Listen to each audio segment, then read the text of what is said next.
continuando con la charla de la doctora Laura Carballido, que se titula Reflexiones a partir del concepto de revolución arendtiano, la revolución pasiva en India. Laura es profesora investigadora de tiempo completo en el Departamento de Ciencias Sociales, aquí en la UAM, en la Coajimalpa. Es doctora en estudios de Asia y África en el Colegio de México, miembro del Sistema Nacional de Investigadores, y voy a mencionar todos sus libros. En 2005 publicó La Partición, Narrativas Históricas Literarias, editada por el Colegio de México. En 2011, India o Pakistán, Espacios Divididos, coedición Colegio de México, UAM. Laura está interesada en la conformación de identidades ciudadanas, nacionales y religiosas, así como en el comunalismo en el sur de Asia. Tiene interés por la historia urbana del periodo colonial en el norte de India y por los debates de teoría postcolonial. Adelante. Bueno, pues, muchas gracias por la invitación, gracias a Enrique por presentar en este espacio. Y probablemente lo más sensato sea empezar diciendo que no soy especialista en Hannah Arendt, a diferencia la doctora que me precedió. Mi acercamiento a Hannah Arendt viene, digamos, a resolver un problema práctico como historiadora. Yo he estado uno de los temas que he estado trabajando ya por un largo tiempo ha sido el de la división de India como colonia en dos para dar paso a un Estado-nación.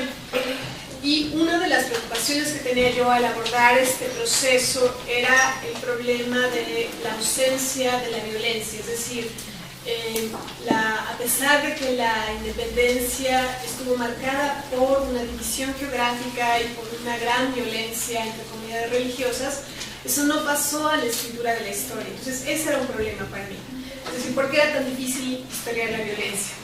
El otro que me parecía particularmente problemático es que una vez que ocurría la independencia, automáticamente se inauguraba el Estado-Nación y una idea de identidad ciudadana y de identidad nacional, es decir, simplemente aparecían ahí de la nada. Esto me parecía particularmente problemático porque entonces, bueno, todo se podía reducir a un proceso de independencia organizado por los líderes nacionalistas y nada más. Entonces tampoco me daba, es decir, no me daba cuenta de procesos que podrían venir de tiempo atrás y que, aprovechando esta noción de estos momentos políticos de los que habla Arendt, de estos espacios públicos que se están constituyendo, aunque suene contradictorio en un periodo colonial, no está. Es decir, los trabajos con los que yo contaba no me permitían resolver estas cosas. Es así que me acerco a este libro de Hannah Arendt, ¿no? A este importante libro que nos permite revisar procesos como la independencia de Estados Unidos, la Revolución Francesa, y a partir de ciertos elementos que yo encuentro novedosos en su análisis es que me gustaría trasladar esto al contexto indio. En India, uno de los conceptos que se ha estado usando y que está en el título de la presentación del día de hoy es la revolución pasiva.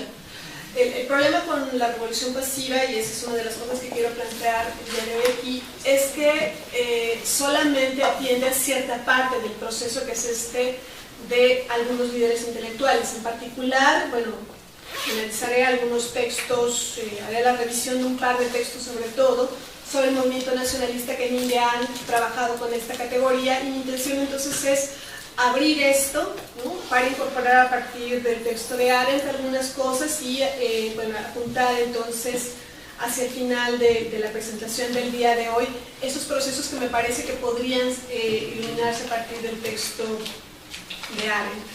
¿Qué es lo que particularmente rescataría yo el día de hoy? Bueno, el primero digamos que momentos claves para el texto de Arendt es la presencia de un sentido de novedad, el sentido de estar frente a una historia no contada antes, que creo que es particularmente importante en torno a lo que nos puede decir al momento ya de analizar procesos históricos claves.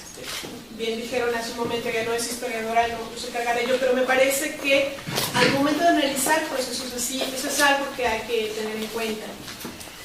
Segundo, la distinción que ella establece entre libertad y liberación, ¿no? Liberación simplemente como la capacidad para moverse, que es una de las condiciones, de los requisitos para la libertad, pero que no es lo mismo, que es preciso distinguir. Y finalmente, el tercero es esta idea de no solamente la novedad, sino también la capacidad de hacer algo nuevo. No solamente es la novedad de estar frente a algo que no se conoce, sino de poder hacer, la capacidad de hacer. Y eventualmente algo que me parece muy interesante es esta cosa de que a pesar de que lo que uno tiene frente a sí es esta capacidad de hacer, en un momento también en ya el análisis de los procesos revolucionarios pareciera ser también como si hubiera una especie de proceso histórico que ya por sí solo condujera y dejara a la gente de lado y entonces fuera más bien como esta corriente que lo empujara. Son esas ideas entonces las que me parecen que pueden enriquecer mi comprensión de esto, y en particular entonces, digamos, mi trabajo del día de hoy se orienta hacia responder algunas preguntas. ¿Cuáles son esas preguntas que yo quisiera responder? Bueno, en particular me interesa que cuando ella empiece el libro, ella habla de una serie de procesos en el siglo XX, ella dice la revolución es el proceso en el siglo XX, y dice el nacionalismo es un poco un proceso del siglo XIX, y a mí, que he trabajado en India, pero que también conozco un poco sobre Asia y África, esto me hace pensar entonces en los procesos de descolonización y en los movimientos de nacionalismo, ¿no? En busca de la libertad, de que trabajar en libertad, liberación, como lo hace ella, pero en estos movimientos que en la segunda mitad del siglo XX van a conducir a un proceso de descolonización. Es decir, yo lo que quiero saber es qué ocurre en ellos. ¿Es una revolución un poco en el término arendtiano? No, yo sé que no estoy aquí tratando de aplicar un modelo, sino simplemente de preguntarme cómo puedo entender yo entonces la revolución en otros contextos. Es decir, procesos, por ejemplo, revolucionarios en contexto de descolonización, pero también en contexto de dominación, aunque no sea de colonización formal. Aquí estoy pensando, por supuesto, en la Revolución China, ¿no? Si bien en el caso de India no hay una revolución como tal, es decir, no hay este movimiento, esta erupción, sí me parece importante señalar que en el caso de India hay una serie de momentos políticos de creación de un orden público, los que me interesan, y el otro, esta idea de novedad al momento de la independencia. Entonces, ese es mi deseo de entender cómo ocurren estos procesos en otros contextos que trabajo el día de hoy. En primer lugar, entonces, me gustaría ahondar un poco en estas cosas que yo encuentro particularmente relevantes en Arendt, que me permiten a mí preguntarme esto. Y, en primer lugar, lo que querría yo rescatar es esta idea en la cual ella dice la justificación en el siglo XX de una movilización, de una violencia, es, o debiera ser únicamente en todo caso, el de la revolución. Pero la revolución entendida ¿cómo? La revolución dice no simplemente como cambios, sino como la revolución, decía yo ya antes, en el sentido de la novedad, en el sentido de estar frente a algo no visto antes. ¿Qué es eso no visto antes? ¿No? Esto no visto antes, dice, me gustaría proponer, es esta idea de tener libertad, no solamente la liberación, lo que ella dice es esta capacidad para moverse, sino la posibilidad de participar en un espacio público, ¿no? En un espacio público, y ese espacio público construido a partir, digamos, de estos frutos de la liberación, ¿no? De la capacidad de movimiento de acción, por ejemplo, el derecho de asamblea, pero son a partir de estos requisitos que realmente se constituye la libertad.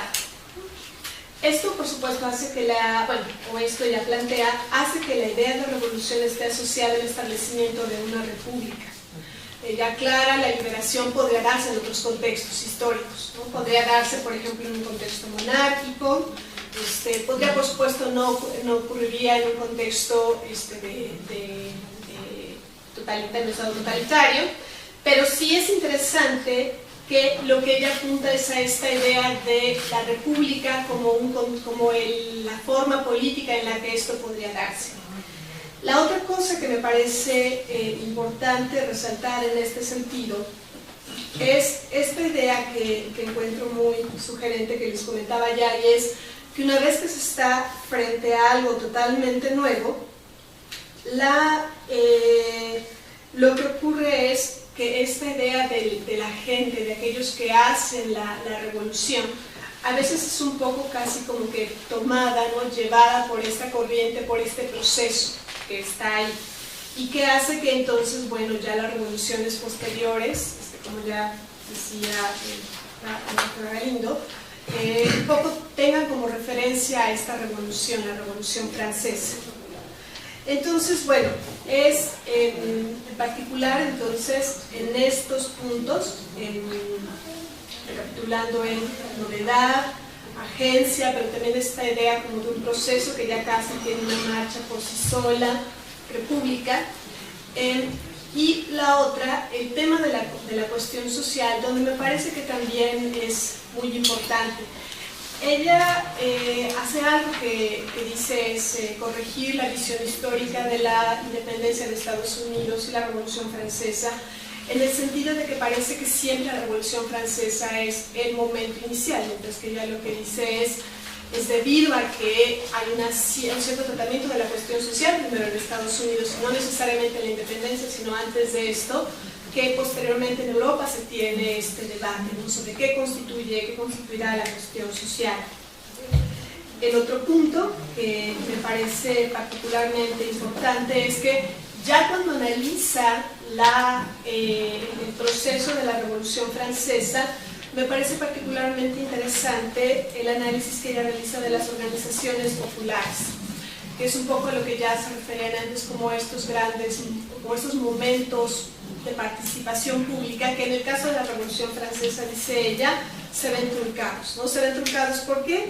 Porque en un momento en el que aparece que estas organizaciones populares casi podrían transformarse en municipalidades, en gobiernos municipales, este proceso se detiene, y se detiene porque Robespierre intenta manejar estas organizaciones, ¿no? Tenemos el peso, digamos, de casi diría yo así de la historia, ¿no?, por el afán de construir ciertas instituciones, y entonces Robespierre, dice Arendt, decide poner un alto a estas organizaciones, confrontar a la Asamblea Revolucionaria con las facciones de la población que están fuera de ella, y en este proceso, dice, designa solo a una corriente como verdaderamente revolucionaria, termina con todas estas organizaciones sociales. Ahora, ¿por qué me llama la atención este análisis de este punto?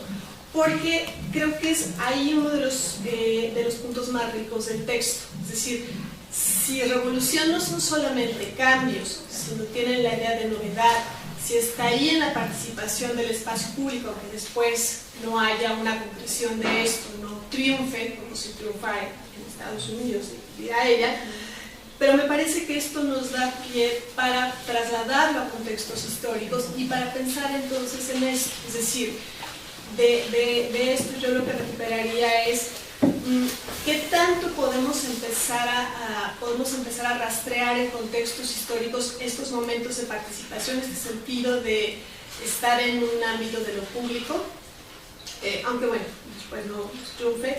El otro, el tratamiento que tiene la cuestión social, como puede o no detener algo, y finalmente la novedad. Me quedo entonces con estos aquí para pasar a explicar, bueno, cómo se ha trabajado esto en el caso de India. En los estudios hechos sobre el movimiento, y bueno, regresaré yo al final, los estudios hechos sobre el movimiento nacionalista en India y sobre la resistencia anticolonial provienen de un espectro muy amplio. No voy aquí a intentar resumir. Hay corrientes nacionalistas, corrientes de historiografía británica, corrientes de historias desde abajo, etc. En particular, yo querría aquí rescatar simplemente el trabajo de Partha Chatterjee, un politólogo indio, quien ha trasladado el concepto de revolución pasiva al contexto indio.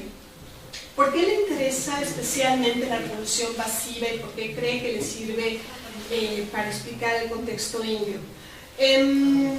Para Chatterjee, el problema de India y de otros estados, digamos que es donde me gustaría establecer un diálogo entre Chatterjee y estos contextos coloniales y Arendt, Para Chatterjee, uno de los grandes problemas en el siglo XX en Asia y en África es cómo hacer un movimiento de independencia, cómo alcanzar la libertad, no la liberación, no simplemente esta cuestión de liberarse de la opresión, pero cómo hacerlo en un contexto en el que hay una contradicción de entrada. ¿Cuál es esa contradicción de entrada? La contradicción de entrada es enfrentarse a un Estado colonial, a una cierta modernidad constituida por una administración colonial, y al mismo tiempo que se critica eso, partir de que lo que se desea crear está también dado por ello. No sé si me explico.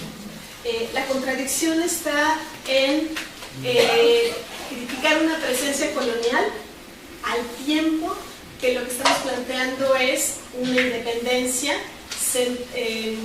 en un marco, en un cierto marco institucional, por ejemplo, que está dado por esa misma presencia. Esta contradicción es lo que ha llevado a Chatterjee a utilizar el concepto de revolución pasiva tal como se encuentra en Gramsci. Gramsci, como ustedes recordarán, de lo que se trataba es una burguesía que no lograba enfrentarse a los grupos conservadores, pero que tampoco deseaba entonces acercarse a las clases populares, ¿no? Bueno, y esto en un contexto, claro, del siglo XIX italiano. ¿Qué hace Chatterjee con esta idea de revolución pasiva? Lo que hace Chatterjee es proponer que así como en Italia lo que ocurrió fue que hubo una burguesía que no logró hacer una revolución, no lo esperaría, sino pasiva, incluso le llama el de posición, ¿no? En India ocurre algo similar, dice, Chatterjee tomando a Gramsci. Se produce un discurso en el que se desafía a la dominación política del gobierno colonial, pero al mismo tiempo se aceptan las premisas intelectuales de la modernidad sobre las cuales esta dominación está basada. ¿Cómo podemos entonces salir de la contradicción planteada en los escritos de los pensadores nacionalistas? Es ahí entonces, dice Chatterjee, siguiendo de nuevo a Gramsci, que la burguesía india enfrenta varios retos. Uno de ellos, el desarrollo económico propio de India, una sociedad agraria, la necesidad de un capitalismo independiente, de desarrollar un capitalismo independiente. Segundo, a nivel político-militar, el problema de no poder hacer una revolución, de no organizar un levantamiento armado, ¿no? por la presencia del Estado colonial. Y lo que hace entonces necesario, como único camino es que llama una guerra de posición. Y finalmente el tercer reto que tiene la burguesía india es el de postergar proyectos de modernización de instituciones culturales hasta no tener la independencia. Son estos entonces los momentos que Chatterjee ubica como importantes para decir: en India lo que tenemos es una revolución pasiva, es decir, una burguesía que no pudo enfrentar militarmente a un Estado colonial. Dos, una burguesía que tenía una sociedad agraria pero que quería industrializarla. Tres, una serie de estructuras, ¿no? Que no pensaba cambiar hasta que no hubiera independencia. Investigación, administración, economía, y todas esas estructuras a las que me refiero. Y bueno, entonces, dice Chatterjee, esta revolución pasiva que se va a llevar a cabo en India, que se va conformando, lo que va a hacer entonces es, a partir de ciertos momentos en un discurso nacionalista, ir constituyendo esto, ¿no? Es constituyendo un ámbito en el cual la burguesía va a poder llevar a cabo un cierto cambio, pero no total. Chatterjee en el resto lo proponen, estas ideas las propone en un libro, de hecho, que se llama así, La cuestión nacionalista, un discurso derivado, la cuestión nacionalista en el tercer mundo, un discurso derivado. Y lo que eventualmente hará en este libro Chatterjee es entonces delinear esos tres momentos en los que el discurso nacionalista se está conformando. El momento del arranque, el momento de la maniobra, le llama a él, y el momento de la llegada. Eventualmente uno puede decir de este texto de Chatterjee que uno de los problemas es que plantear la revolución, digamos, el proceso de independencia en India como una revolución pasiva, es útil, permite sí la comprensión de los procesos que se dieron entre la burguesía en India, los líderes nacionalistas, pero deja fuera una serie de procesos históricos importantes. Chatterjee mismo ya trató de resolver esto en otro libro, La nación y sus fragmentos, donde ampliaba este espectro y examinaba, por ejemplo, la nación de las mujeres, la nación de las clases bajas, la nación del campesino. Pero uno de los problemas con el texto de Chatterjee es que en particular no da cuenta de estas otras cosas que me parece que son importantes. Más allá de los discursos de estos líderes nacionalistas, les decía ya, una de las cosas que que no acaba de explicar es qué ocurre ya en el movimiento de la independencia, es decir, de la noche a la mañana literalmente se es independiente y cómo explicar entonces cómo entender el comienzo de un Estado-nación, de unas ciertas ideas de participación ciudadana, de una cierta idea de identidad nacional. Eso no está explicado aquí. Dos, la otra cosa que les decía es el sentido de novedad que hace que durante la primera década en particular de la independencia mundial hay una gran movilización, hay una gran participación pública. Es ahí donde yo encuentro que Arendt puede ofrecer respuestas. ¿Por qué? En primer lugar, me gustaría regresar a esta noción que ella describe de los momentos públicos. A lo largo del periodo colonial, pero en particular durante la última década, hay varios momentos en los cuales se empieza a generar no solamente movilización política, que es la resistencia colonial que está ahí desde el siglo XVIII, no me refiero a eso, sino me refiero que ya en la última década, pero en las últimas 2 décadas, hay estos esfuerzos de participación, de conformación ya de una idea de lo público, es decir, que va mucho más allá de solo la élite india y que está llegando a permear a otros grupos que son mucho más amplios. En ese sentido, digamos, estos pasajes en los que Arendt analiza la formación de organizaciones populares, un poco más desde abajo, me parece particularmente importante para trabajar en el análisis de procesos específicos. Lo menciono ahora.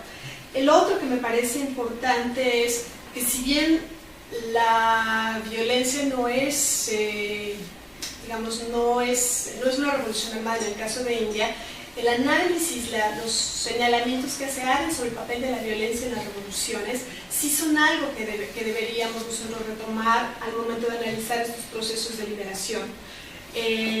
Doy solamente un par de ejemplos brevemente. Hay un ejército de liberación india formado durante la Segunda Guerra Mundial que captura la imaginación de la población, ¿no? Este ejército además se hace fuera de India, llega hasta la frontera, hasta ahí lo dejo, pero lo que me parece importante es que al momento de que este ejército sea derrotado por los británicos y se haga un juicio a algunos de los participantes, a los implicados, se va a registrar una de las movilizaciones populares más importantes en India. Entonces mi pregunta es, ¿qué me dice eso sobre la formación de estos momentos públicos? Sobre esto que está ya ahí antes y que va en paralelo a la formación de esta idea que Chatterjee denomina de revolución pasiva. La otra es otras formas de violencia que acompañarán a la independencia y a los primeros años de la época postcolonial. Hay una gran violencia entre hindúes, musulmanes, sikhs, y mi pregunta es, ¿qué ocurre con esta violencia? ¿Cómo cataliza la forma en la que se están conformando los estados-nación? El análisis de esa violencia, por supuesto, supera a la presentación del día de hoy, pero sí me parece relevante señalarlo. Y el último punto es esta idea de novedad. Creo que no ha sido suficientemente trabajada en el contexto indio. Es decir, se ha trabajado, por ejemplo, les decía ya, estos discursos de los líderes nacionalistas y de cómo fueron concibiendo a la nación india, pero en particular hay un discurso con el que me gustaría terminar, es un discurso que se pronuncia al momento de la independencia en 1947, el 14 de agosto, en el que Nehru habla de una cita, el primer ministro de la India independiente habla de una cita que se hace con el destino. y de una idea de empezar algo nuevo, algo antes no visto. Mi pregunta sería, ¿por qué no trasladar entonces la atención, digamos, generalmente se ha llevado al análisis de los discursos de los líderes nacionalistas hacia estos otros procesos que me puedan entonces precisamente esto, lo que es en el título, ¿no? Las reflexiones en torno a partir del concepto antiano y que van más allá del examen de esto, ¿no? Que eso serían entonces, resumiendo, novedad, momentos espacio, momentos públicos, y el otro, esta idea también un poco de sí la novedad, pero también de estos procesos históricos que aparecen casi en cierto momento en estarse desarrollando por sí mismos.